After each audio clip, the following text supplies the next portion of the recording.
recording now. Okay. So today on our Profesh Sesh topic, we're going to be discussing jobs and where are they? We've all heard so much about how it's a job seekers market right now, how companies can't find enough employees.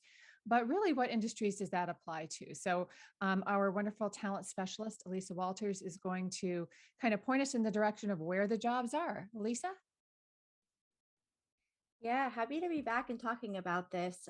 So I was reading an article where there was the U.S. Department of Labor reported that the unemployment rate declined to 5.4%, and that there was a job gain of 943,000 in August. And what are we, 2 weeks into August now?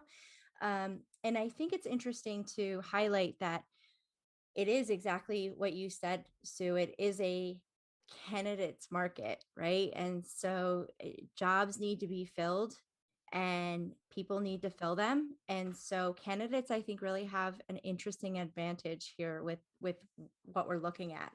And I think that it's important to spell out that we're seeing job gains in all different industries. So I think some of the ones that the three biggest areas that they talked about were leisure and hospitality, local government education, professional and business services. So really kind of covering a lot of different areas. Registered nurse is a job that keeps coming up as the demand continues to, especially in lieu of Delta, the need for registered nurses is so incredibly high. Uh, Service technicians, delivery drivers, truck drivers, restaurant managers, respiratory therapists, real estate agents, fulfillment center associates, insurance agencies, all different types of tech roles. I mean, it really is covering the gamut of where there's no shortage anywhere, I feel.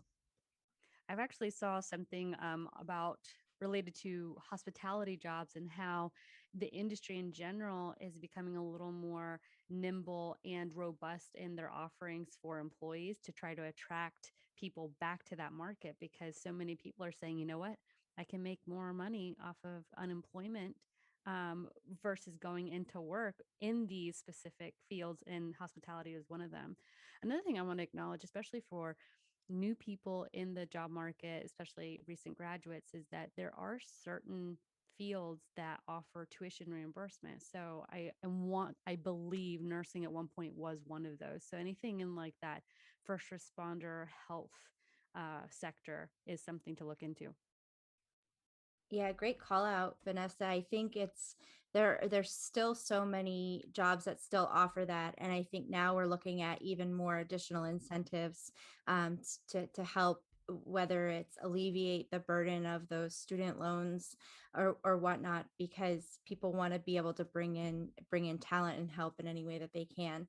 Um, I see, on the company that I work for, just on just in the last week, I've been assigned a dozen jobs, and that's in entertainment, media, tech. It is crazy. And we keep hearing so many companies saying we're in hyper growth mode.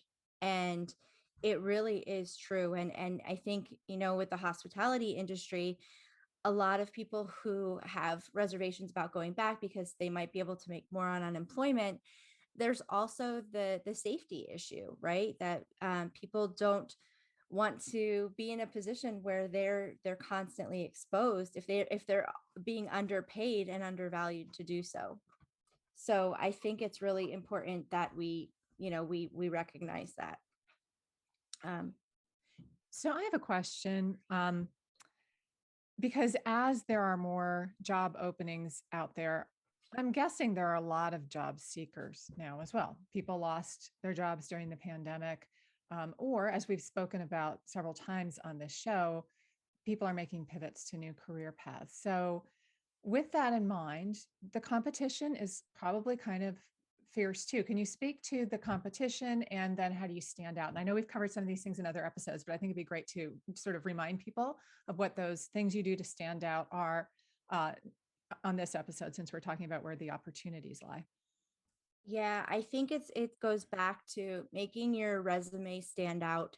If you are looking to make a pivot, if you are looking to move into one of these industries where they're seeing a lot of growth, and there's a surge in hiring, I think it's important to look at your resume and really tailor it to the job that you're seeking. Again, I think I've said this multiple times on this segment that we do, that it's all about showing and not telling. I mean, showing what your skill set is, and telling the story through being able to show, whether you might be showing what kind of data can back up the type of job that you do. So I think it's really looking at your resume, making sure that you're tailoring it to the positions that you're going after, amping up that LinkedIn profile. If you don't have a LinkedIn profile, if you don't like being on LinkedIn, I think you really got to make sure that profile is up to date, and you are utilizing that amazing resource right there. In a lot of the research that I was doing for this particular topic, Indeed keeps coming up with this. If you create an Indeed.com profile and you put in the hashtag ready to work, I think that that's also a hashtag that a lot of people, job seekers, as well as employers, are targeting. So making sure that you're using those hashtags, that's going to generate some recognition. Um, Making those connections, again, using LinkedIn to reach out to people in the business, the organization you want to be a part of, doing the networking thing, and having those, hey, do you have time for a coffee, virtually, have some time to connect. But I think it's really going to be important to make sure that whatever it is you're targeting, whether you need to have a reel, whether you need to show your coding skills, whatever it might be, it really starts with the story that you can tell about your skill set. And if Alisa, you are, oh, I'm sorry. no, go ahead. And if you are pivoting, if right now it's really hard for you to get a job in the area that you've always been qualified for, and you need to pivot because you do need to make a living, um, using those core competency skills that you have in your current role, that you can showcase and say, hey, look, I may not have worked for a company just like yours in the same industry, but I have all of these skills. I can learn the rest, but you can't teach these. So really being able to showcase those skills as well.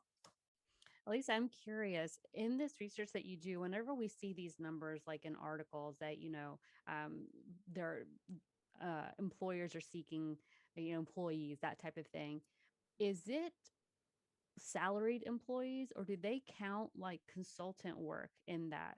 So if you provide a service as your own business, is that included in that? And there's like the difference between like the W-9 employees and somebody who's salaried.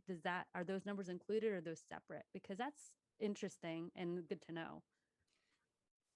So while I will make sure that I get clarification on this answer, my thinking is that those, you know, uh, contractors are probably not included in that number. They're probably looking at the data of um, the folks that are paying, as a full-time salaried employee or hourly employee, but an employee of that company in some capacity. But I do think that they're probably also looking at, when you look at 1099 employees, that's a vendor. So that might be, Something separate. something separate. Yeah. Okay. Well, then for sure. I mean, then when you see those numbers, that makes more of an impact that they are looking for, salaried, hired on employees. Mhm. Yes.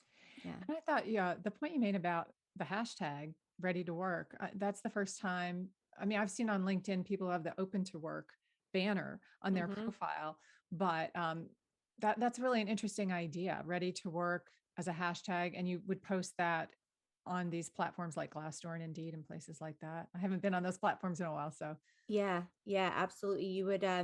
You can create a profile on Indeed.com, where you can share your resume. And as you share your resume, you can hashtag ready to work. I know, you mentioned something really also valuable to point out is that if you are on LinkedIn and you don't have that open to work on your profile page, that's another key standout thing that's something that could make you stand out. So I think, and then, LinkedIn also has different hashtags, uh, looking for work or whatever the case might be. So utilizing those tags and seeing what you can find as well. Great advice. Yes. Anything else? No, I I think think also the one last thing, I think that also sharing your resume on your LinkedIn or in a public profile forum that you can, put those hashtags, is also going to put you apart and have people share it. Hey, would you mind sharing it? I do that on my LinkedIn page. If I see that people are either putting themselves out there looking for a job or another company is hiring, I try to share all that information. I mean, I may be hiring for one specific company, but I want to be able to help people get a job. So, however, I can do that. mhm. And if we have any new listeners, we have several Profesh sessions with Alisa where we talk about the value of using LinkedIn to really make those connections that you may be a little more intimidated to start initiating, but that is just a whole leg up. And recruiters, especially, are looking for those. It's an extension of their hiring resources. So if you're interested in something and you find a recruiter within that organization, don't be shy, say hello, have something to have a conversation about, mention the role, mention specifically how you're very interested in learning more about how you can be considered for that, right, Alisa? Yes, absolutely. And I think that there's a wealth of information in those conversations we had, just on LinkedIn alone. So, definitely encourage you to go back and listen to all of that valuable information. Absolutely. Thank you again, Alisa, for all this great advice. As always, we'll meet you back here next time. Thank you. Thank you.